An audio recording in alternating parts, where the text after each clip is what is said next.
1. Approximately 20% of the population in jail and 15% of the population in prison has a mental illness, as said by D. Cable, L. Glaze, A. Sitsis, and T. Minton in their 2016 article, Bureau of Justice Statistics. I believe some type of system should be put in place that prevents people with severe mental illnesses from being put in prison and instead puts them in psychiatric care facilities where they can receive the treatment and care they need. My credibility comes from the multiple articles, books, and stories I have read on this topic. I will give statistics on mental health in the prison system. Then I will give the effects of being in a prison setting can have on an individual mental illness. And finally, I will list the positives and the consequences that can come from putting this type of system in place. Firstly, I will discuss the statistics of mental health in the prison system, like how 3 times more people with serious mental illnesses are incarcerated in the U.S. than are put in hospitals, as said by Sarah Barnard in her 2014 article, By the Numbers, Mental Illness Behind Bars.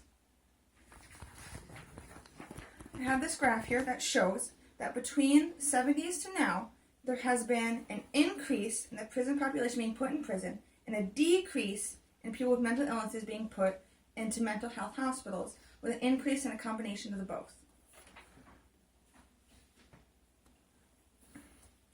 In Connecticut, 28% of the residents that suffer from schizophrenia or bipolar disorder are detained or arrested by police officials.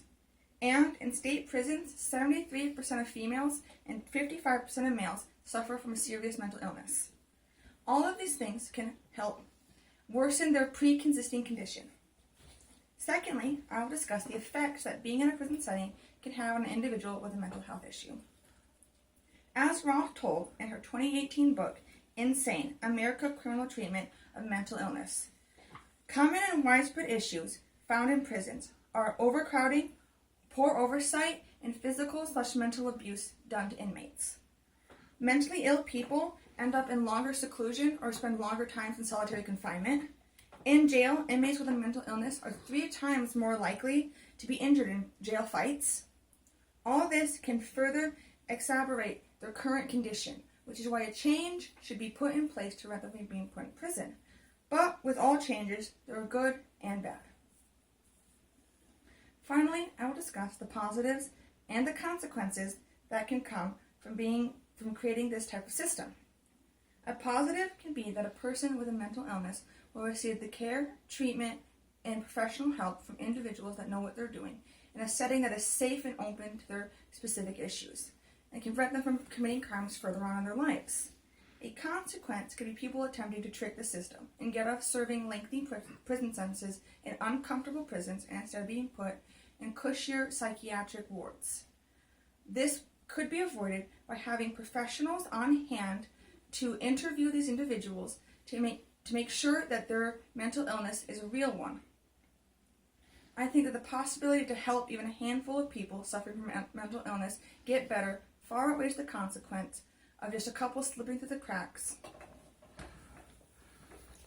I discussed the statistics of mental illness in a prison setting. Secondly, I discussed the effects that being in a prison setting can have on an individual with mental health issues. And finally, I explained the positives and the consequences that can come from setting this type of system in place. I believe a system should be put in place that prevents individuals with mental health issues from being put in prison and instead puts them in a psychiatric care unit where they can receive the care and treatment they need to help them with their disorder. The system we currently have is faulted, and it upsets the lives of thousands of people who are already leading difficult lives. A change needs to be made, for the damage is irreversible.